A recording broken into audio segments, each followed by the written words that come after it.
विधान परिषदेच्या 9 जागांसाठीची निवडणूक बिनविरोध होणार आहे। कुठल्याही पक्षानं 10वा उमेदवार न दिल्यामुळे निवडणूक बिनविरोध होणार आहे। विधान परिषदेसाठी 3 अपक्ष उमेदवारांनी अर्ज दाखल केला होता, पण त्यांना 10 आमदारांनी सूचक म्हणून सही नसल्यामुळे या संबंधित अपक्ष उमेदवारांचे अर्ज बाद ठरवण्यात आले। भाजपकडून 5, शिवसेनेकडून 2, राष्ट्रवादी काँग्रेसकडून 1 आणि महाविकास आघाडीकडून एका उमेदवारानं आपला अर्ज दाखल केलेला आहे।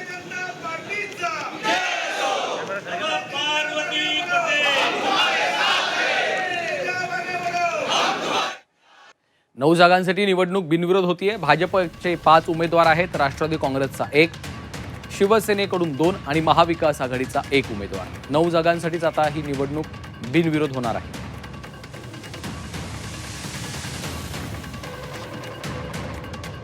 दोन 2028च्या आणि 29च्या पूर्वीचे जे काही निर्णय आहेत त्या निर्णयामध्ये काँग्रेस पक्ष प्राधान्याने प्रतिनिधित्व करेल अशी देखील आज आमच्या तिन्ही मित्रपक्षांच्या सोबत चर्चा झाली आणि येणाऱ्या काळात आम्ही सोबत राहू आणि या निवडणुकीमध्ये काँग्रेस पक्षाचा जो पाठिंबा आहे हा माजी विरोधी पक्षनेते अंबादासजी दानवे यांना उमेदवार म्हणून राहील।